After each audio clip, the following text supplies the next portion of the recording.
In this video, we're breaking down everything you need to know from episodes 1 through 4, volume 1 of Stranger Things season 5. I've gone deep to catch every single detail, the stuff most people missed, and even the small moments that actually tie the story all together. We'll cover every detail, reference, and theory you might have missed. Let's get started. Like this video, subscribe for future breakdowns on Stranger Things, and many more. And let's get right into this video. In order for us to get right into only the important details, first we must set up all the circumstances happening in season 4, round out just a few plot points just so we're all on the same page. Now, this video will not be a retelling of the entire plot of the whole season. I'm assuming we all watched the same thing. So I'm really going to tie this up so we can focus on all the important details and talk out of order on the different plot points and the details and how this is all going to connect.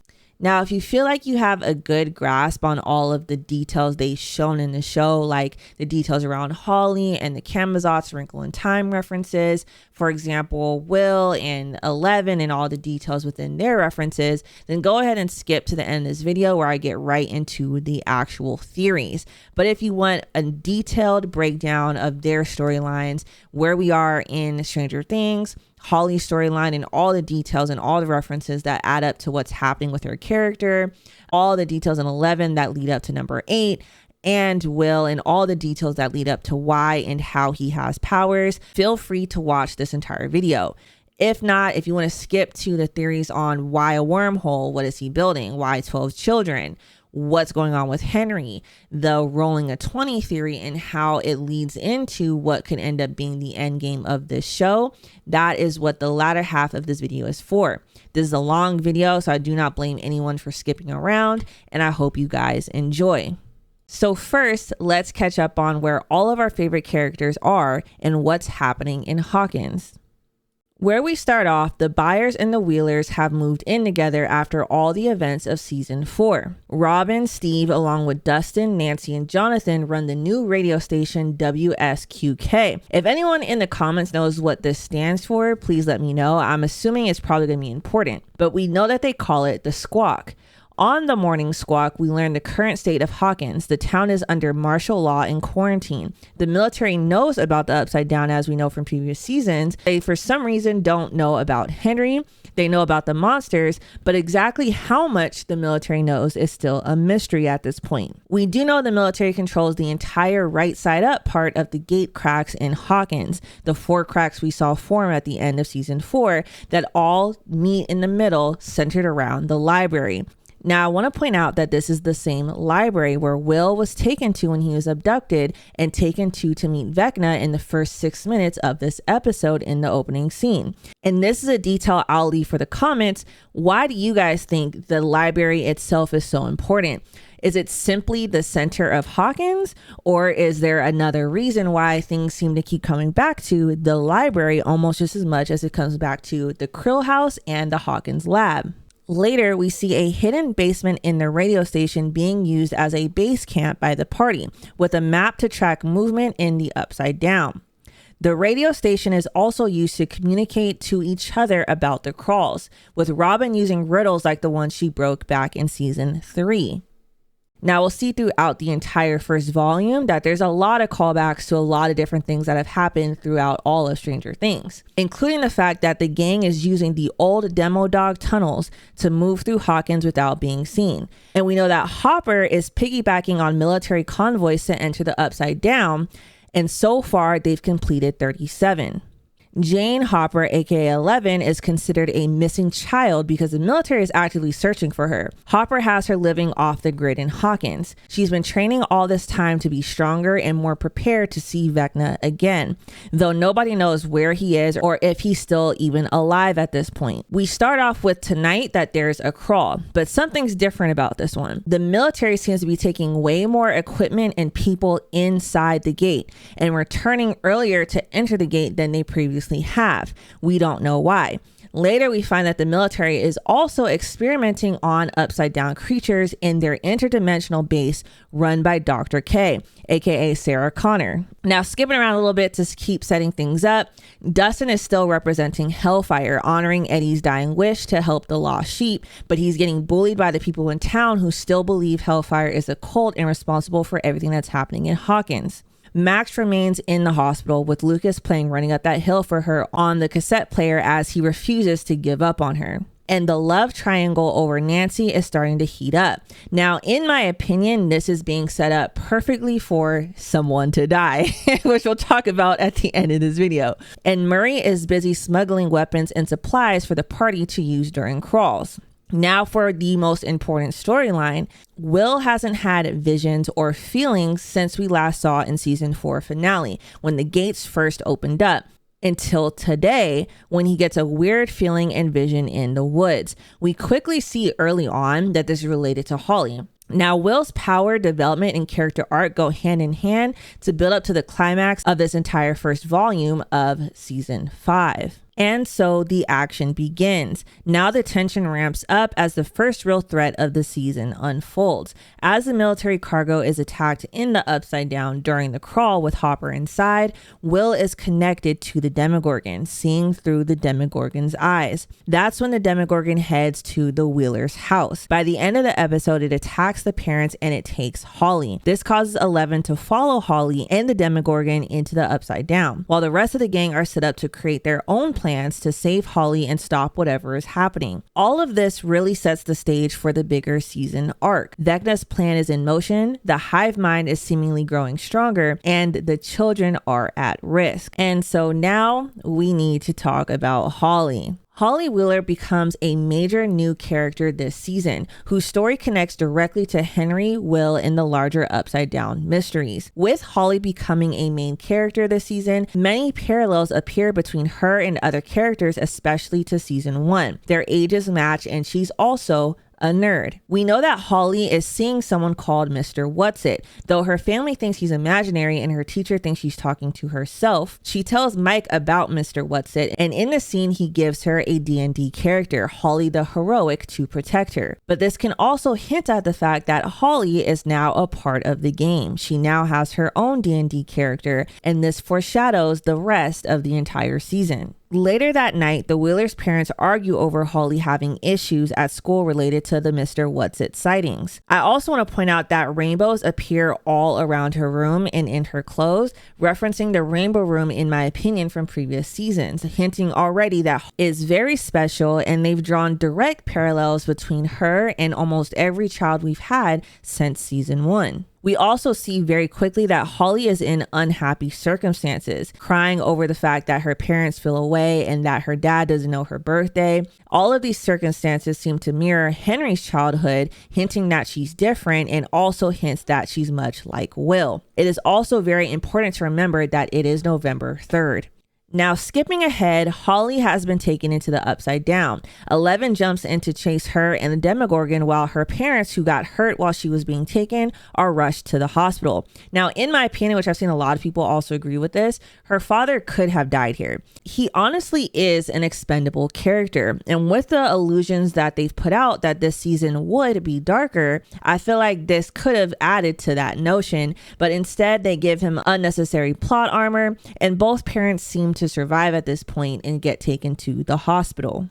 Now, at the hospital, Lucas reflects, I'm not sure this is about punishment, drawing a chilling parallel to Will's abduction years ago, almost the same time of year, November 3rd. Again, this is important. We also know that Lucas's speech basically foreshadows the fact that Henry is using Holly for something big, something important. This isn't a simple punishment towards the Wheelers for trying to stop him. He actually needs her for something the same way he needed Will. The big reveal later on is that Mrs. Wheeler at the hospital confirms that Mr. Whatsit is indeed Henry. And suddenly everything clicks. The stalking, the ominous advice, the manipulations. This ties directly to a Wrinkle in Time reference as well in the show by Holly in the book that she's reading. Now, this Wrinkle in Time reference really hints at the bigger play of the entire season. In that book, Mrs. Whatsit is a supernatural guide who helps children navigate cosmic otherworldly dimensions. So in season 5, Mr. Whatsit lures children like Holly Wheeler into twisted other dimensions, echoing the role of a guide with a deeply sinister twist.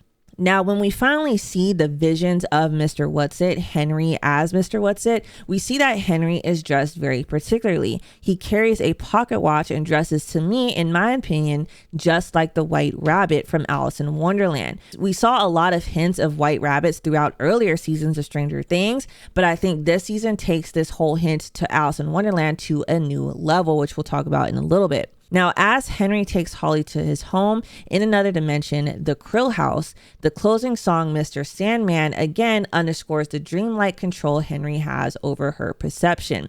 And we can notice a very particular detail, a detail a lot of people may or may not have missed.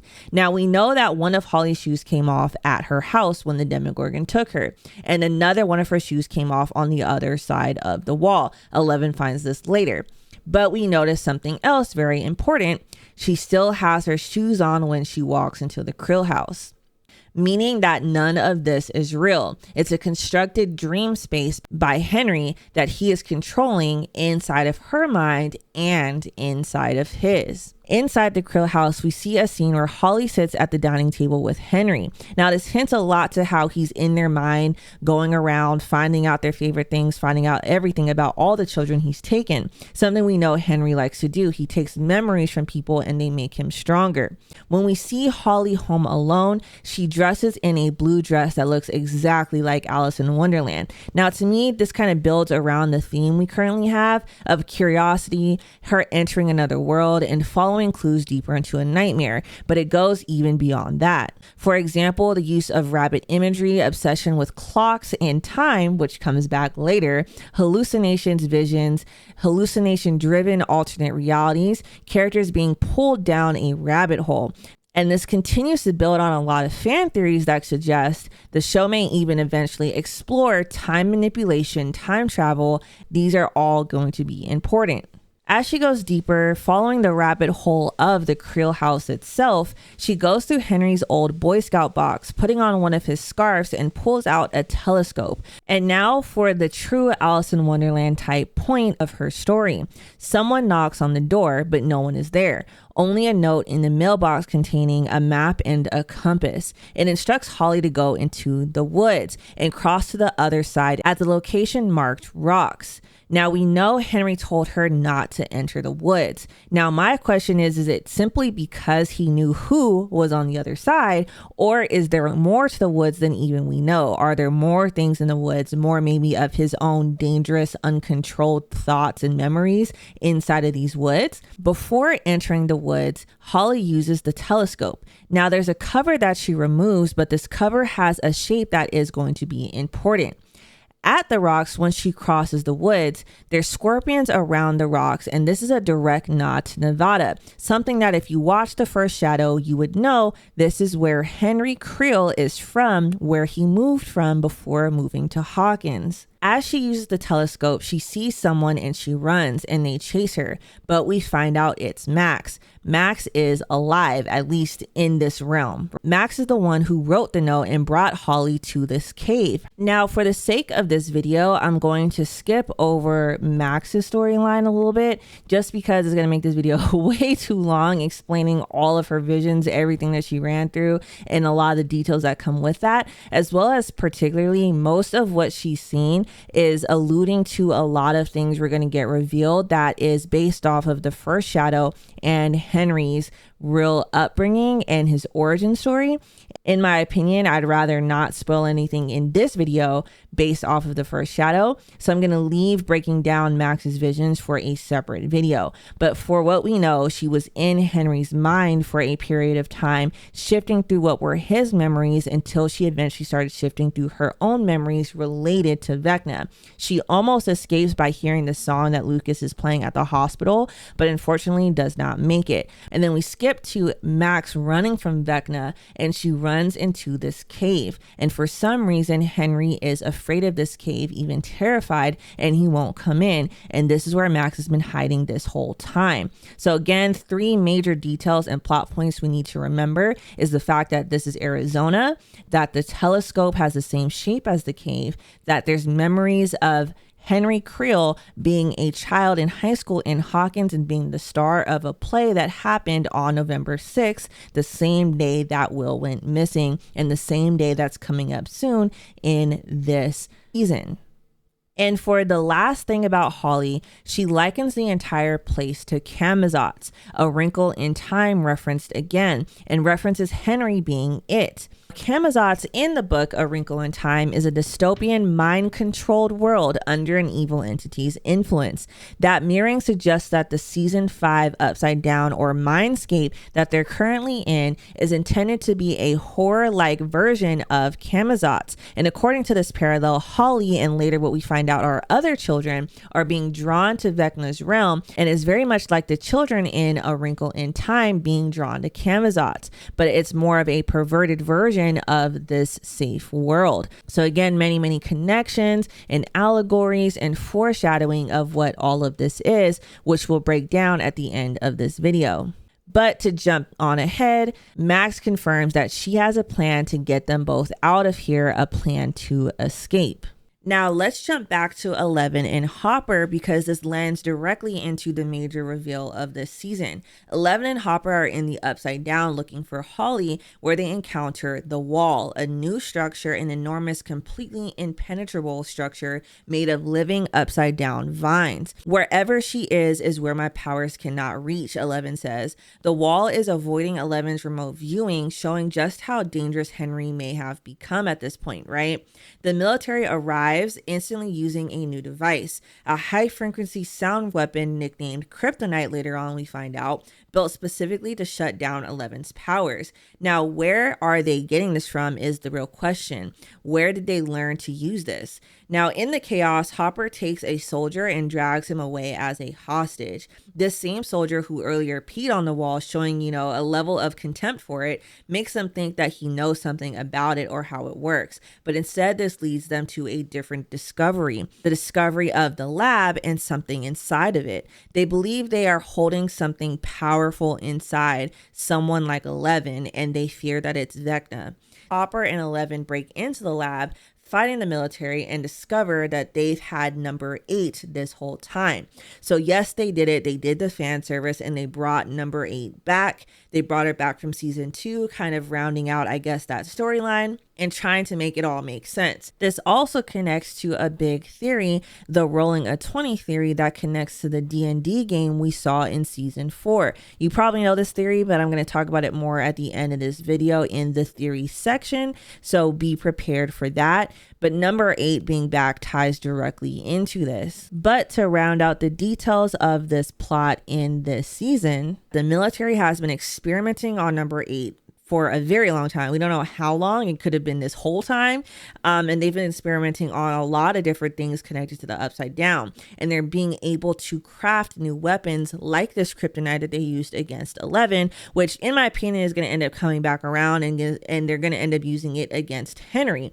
It's the only way it really makes sense, in my opinion, for them to add this specific detail. And it's going to lend them a hand in defeating Henry in the end, Vecna in the end, right? I also wonder if this frequency that the Wall is emitting has anything to also do with this kryptonite and what the military has built. And is that why 11 cannot see past this wall and into it, and she cannot find Holly? I believe it's all connected. We're starting to see a character that's being developed to be obviously the at least second most important character in the entire show. Now, to jump ahead and get right into all the important things about Will's character. Framing important character development first, Robin breaks Will out from under his mom, lying to her about fixing the flux capacitor. For reference, the flux capacitor is one of the central pieces of equipment in the DeLorean time machine, which is what makes time travel possible in Back to the Future. Now, this entire storyline between Will, Steve, Dustin, the radio station, the car, very, very Back to the Future coded. Joyce, Will's mom, is being positioned as this overbearing protective mother since season 1, not letting Will kind of blossom and get on his own and be free, which is really a direct result of all the things that he's been through, but it gets to a point. This builds a reason for Robin and Will to get close and become friends. Now, with Robin and Will sneaking off to go do Will's plan and figure out what's going on with these visions that have come back and track this Demogorgon he seems to be looking through the eyes of, this sets up an important arc for Will, and that he's not only going to start to realize who he is and start to come into his own, but also talk about the fact that he is gay. While they're in the woods, I want to point out that this mandala that they see in the woods on the way to where he has his visions is actually super important. A mandala is a geometric symbol representing the universe, wholeness, and a sacred space for spiritual and meditative practices. It is found in various traditions and can be used as a tool for healing, self-understanding, and finding inner balance and transformation. Now, this word for word is not only exactly what Will has to go through in order for, at the end of the season, for him to come into his own and to discover his powers, but all of these things, transformation, inner balance, self-understanding, healing, have been core to Eleven's storyline, and in my opinion are a foreshadowing of how this can be core to Henry Creel's storyline. Now, I talk way more about this at the end of this video, but I believe that this is going to end up being the entire underlying lesson in the storyline of Stranger Things. But let's stick back to Will. Will's visions are different this time. The lights are flashing now when he's in this trance. His new visions are almost more real, and the now memories are stronger. This time he was the demo, tapped back into the hive mind, and he's still connected after all this time, after being taken by the dust monster in season 2, even though we thought we got rid of him at the end of that season. And now that the gates are open and he's in Hawkins, it all feels much stronger, like the mind Flayer is closer again.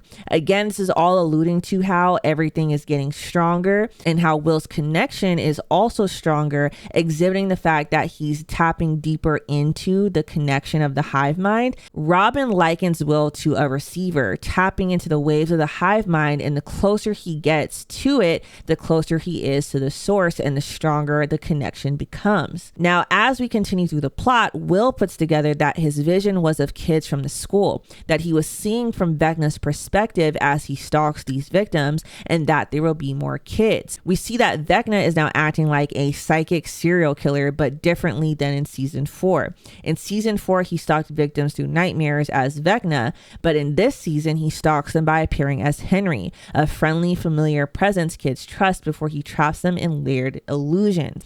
And we know that the next target is going to be Derek Turnbow. Now, to reach Derek before Henry does, the group needs to access the Turnbow home. Erica gets them in because Derek's older sister, Tina, is her friend from season 4. And they drug them with pie, clear the house, and turn it into a trap-filled base, eventually dragging the Turnbows to their barn for safety. But in a subtle moment, we see Will isn't cold outside the barn. This is not a mistake. It's a signal. His connection to the Upside Down is growing stronger, and he's presenting symptoms like he did in season 2. He doesn't like it warm. He likes it cold, and that he can withstand these temperatures without a jacket. In this same moment, Joyce and Will have a conversation about trust. This sets up his full character arc by the end of this volume. Now, as the demo creature finally appears at Derek's home, the party does their best attempt at damaging this thing and sending it back into the Upside Down. But as it's running away, it suddenly turns around because, as we know, Derek woke up, meaning that it's going straight towards Will and the others who have no weapons. Now, this scene becomes super chaotic, high energy, very, again, Back to the Future coded with this car chase and race to intercept the demo. But once the demo arrives, Joyce is left to be the the one to confront it and the demo to protect the kids. But from what we see, it's Will who actually stops it, tapped into the hive mind. Now, when the demo runs after being hurt, after being ran over by the car, and creates a gate, the group drives the car through the gate, entering the Upside Down. Nance, Jonathan, Dustin, and Steve are chasing the demo to the Upside Down to track Holly. Now, in my opinion, this particular group will be the result in someone dying this season. Again, I'll talk about it more at the end of this video, but I definitely think this group right here is going to be one of the people who dies this season. Will is still seeing through the eyes of the demo. As it enters the Upside Down and enters the wall within the Upside Down, behind it we see the 4 kids, including Holly, are being held in a position mirroring his own experience from season 1 and from the flashback in the beginning of this season. Now, when Will wakes up, he draws what he saw on the wall.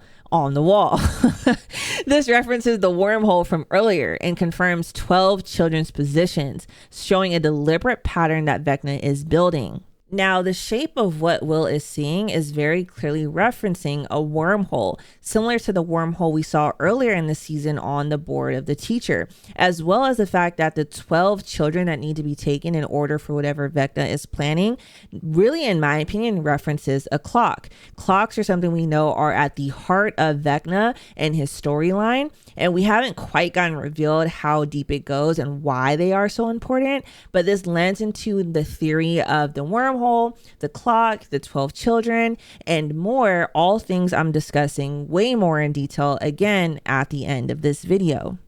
Now, I want to point out that I believe this day, particularly the next day after all of this happens, is November 5th, the setup for the rest of the show, the day of reckoning, according to Derek. So Mike's speech before all the chaos and all those things, this is all happening on the 5th, right? The kids, in my opinion, get taken the night of the 5th, leading into November 6th. Now, Mike's speech before the chaos, are you positive you didn't stop the demo? Sort of like Vecna, like a wizard, you're more like a sorcerer, actually, the name of the episode. Your powers are innate. And without 11, we are going to need some magic up here. Now, I think it's interesting that he particularly says the powers are innate. And now, as this is happening, Robin sees them, and it leads to the speech in the tunnels that Robin has on the way to go rescue the kids about Tammy. And this, to me, leads to the fact that Byler most likely won't be happening because Robin compares Tammy to Mike, not Vicky. This implies that there will be someone who does show the signs, but that person most likely isn't going to be Mike. And I've seen a lot of people refute this and try to draw more conclusions, and they're really drawing at straws at this point. It's just, I personally think, yeah, I see the vision, but I just don't think that's where they're going with it. And they're doing their best to play into it, obviously, for the fan service, but I don't think they're actually going to retcon a full Byler moment into the show. We'll see, though. You never know. This is the night before the 6th. This is when the Demogorgons attack Hawkins, taking the children and killing anyone in the way except the core party. Vecna finally appears. He's in this new armored look, way stronger than before, resisting fire and resurrecting Demogorgons. This man has been getting very powerful wherever he's been, maybe even feeding off of the children he's taken. Now, for the climax of this last episode, Vecna grabs Will, and in his monologue where he says, "Why I chose them to reshape the world, they are weak in body and mind, easily broken, easily reshaped, controlled the perfect vessel. You were the first, and you broke so easily. You showed me what was possible. Some minds, it turns out, simply do not belong in this world. They belong in mine." Now, it's important to remember that one takes people's memories and their powers with them, how we saw him take 11's powers, for example. Vecna uses people's minds, memories, and trauma to shape the world around him and them even sometimes. And he even says it himself in season 4. The more memories I take, the stronger I become. Now, this leads me into a couple different details as we continue to talk about Will. To me, is Will actually powerful before And the power he's tapping into that Vecna currently has was actually his own from before. This is something to really think about, because right now we're kind of all leaning into the obvious and what some of the writers have said in interviews, which is that Will is simply tapping into the hive and therefore piggybacking off of Vecna's powers and using Vecna's powers to his own will because he's still tapped into the hive, right? But with Mike noting that his powers are innate and all of this allusion to Will being a sorcerer and that he was actually really important and that he was taken for a reason, I find it hard to believe that the only reason he was taken, for example, is like what Vecna's saying, because he was easy, because he was the first. Upon Vecna leaving, he seems to intentionally send 3 Demogorgons back after 3 of Will's friends, Robin, Mike, and Lucas. But it's the perfect circumstances to force the powers out of Will to save his friends. Will has powers, but what does this actually mean? We know that he had to find himself with this beautiful cut to all these tapes of him when he was younger, Will the Wise, Will the Sorcerer. He had all the answers and he just needed to stop being scared. All the character development we've seen throughout the season finally comes full circle. Will has discovered himself through it all, discovered his identity, his freedom, his ability to be himself, who he really is, and to own the fact that he doesn't need to be scared anymore and that he needed to stop being scared so that he could develop and become whole, symbolizing all the things that the mandala also symbolizes and almost everything else we've seen in this show. Now, here is where the theories come in, right? Based off a lot of these details. The wall, the new dimensions, the upside down versus Henry's mind explained. It's all a dimension within a dimension, a dream within a dream. Dustin discovers, based on all of them seeing the wall and the radio noise from earlier, that the wall that is in the upside down is around Hawkins, and the center of this wall that's in a complete circle is the lab, which is now the Department of Energy. But why does this wall stem from the lab? What's going on now in the season in the lab, and will we be returning there in the second half of season 5? We jump to the Derek scene, right? Where when we first see Derek see Mr. What's-It, we first see him looking at a cube within a cube. Now, a lot of people have compared this to a Tesseract and talking about how a lot of this compares to a Tesseract, right? But a Tesseract is simply something in another movie based off of similar science. But in this particular show, I think it's more referencing the actual hollow cube, which is a famous counterexample in the history of mathematics and science, something that is very core to Stranger Things and its lore. A hollow cube is defined as a cube with a cubical hole in the middle, forming a continuous surface with an inner and outer boundary. Does that not sound familiar? The upside down, a continuous surface with the inner and outer boundary, and the boundary around the upside down in Hawkins. It's all connected, right? Now, the wormhole and my time travel theory are all linked. In Erica's classroom, we see the wormhole drawing on the teacher's board, and it looks exactly like what Will draws from his vision, what Henry is building in the upside down, using 12 children specifically to do it. This connection fuels one of the biggest theories of the season. Henry is trying to build a wormhole, a literal tear in space and time powerful enough to break the timeline. A wormhole is a theoretical passage through space and time that creates a shortcut between 2 distant points. In physics, a wormhole can connect one place to another, connect one dimension to another, or connect one moment in time to another moment in time. And in science fiction, they frequently represent controlled forms of time travel, not random, but intentional. Henry doesn't just want to destroy Hawkins, he wants to bend the timeline, break the chain of events, and reshape the world in his own design. The wormhole is his path to victory. But we could also look at it in multiple ways, right? Because a wormhole can do 3 different things: connect one place to another, connect one dimension to another, and connect one moment in time to another moment in time, right? So if we're going with the time reference, which would align with the November 6th theory and why the upside down is frozen on this date and why this particular date connects directly to Henry Crill's past and the day of that play, right? Then we can allude to the fact that he's trying to connect 2 moments in time: the day of his play back in the 50s to current time, November 6th of the 80s, right? Or we could be trying to connect one dimension to another so he can take over the world, or connect one place to another, connecting the upside down version of Hawkins to real life Hawkins. So there's a few different ways that this could go, but either way, this all alludes to a big time travel happening inside of the show Stranger Things, and where a lot of people have been discussing for years that eventually time travel would be a part of this show. Now let's discuss the rolling a 20 theory, 11 plus 8 plus 1. The theory is that the D&D game that was played in season 4, the night of the basketball game, foreshadows the ending of How to Beat Vecna. Remember, Erica chose to attack and rolled a 20. People are predicting that this is an allegory for needing 11 and her powers, number 8, the girl from season 2, to help, and 1 himself, Henry Creel, adding to the Henry being the answer theory. You need 11 plus 8 plus 1, which equals 20, right? Now, in order for us to get to 1 and how they would need 1 himself to defeat himself, this goes into my theory that Henry will ultimately be waking up and be the answer. Now, this theory gets really deep. The shadow self, the shadow monster, and the shadow realm theory. Now, we saw that they alluded to the upside down as the shadow realm, right? The veil of shadows, and that the shadow monster within this realm was tapping into people and taking control.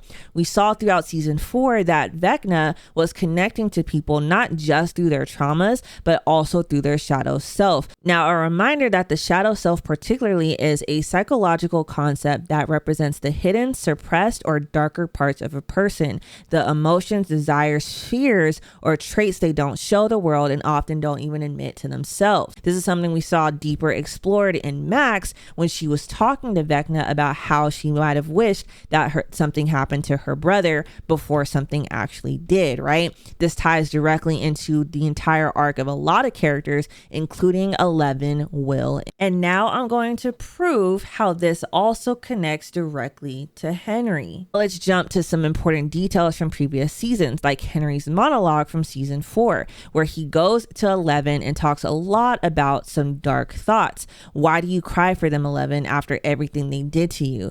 You think you need them, but you don't. Oh, but I know you're just scared. I was scared once too. I know what it's like to be different, to be alone in this world. Like you, I didn't fit in with other children. Something was wrong with me. All the teachers and the doctor said I was broken. They said my parents thought a change of scenery, a fresh start in Hawkins might just cure me. It was absurd, as if the world would be any different here. He goes on to say, tricked you? No, I saved you. You are a prisoner here just like me.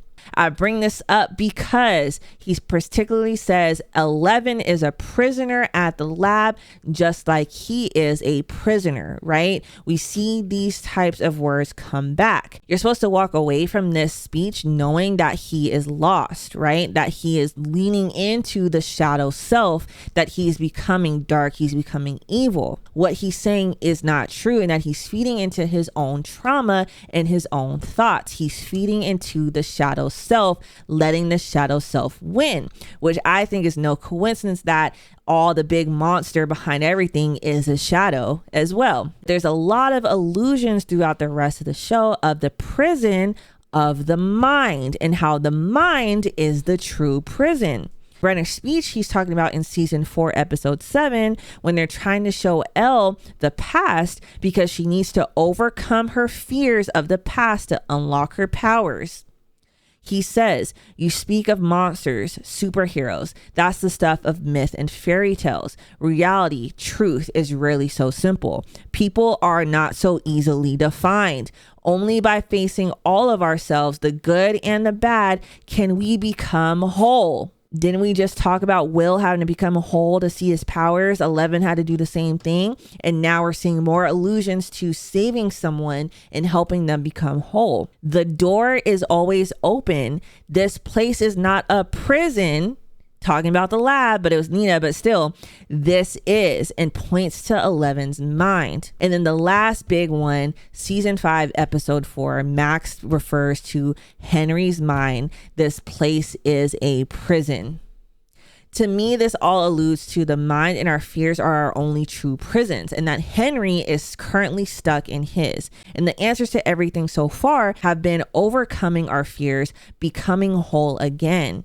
11 Will, and now Henry. So the end of the show, in my opinion, Henry is going to wake up, meaning the real end game isn't killing the monster, not killing Vecna. It's freeing Henry, the boy who's trapped in it all, making him remember who he is, maybe using the telescope that looks like the cave to allow Henry to see again, right? We'll see where they go with that.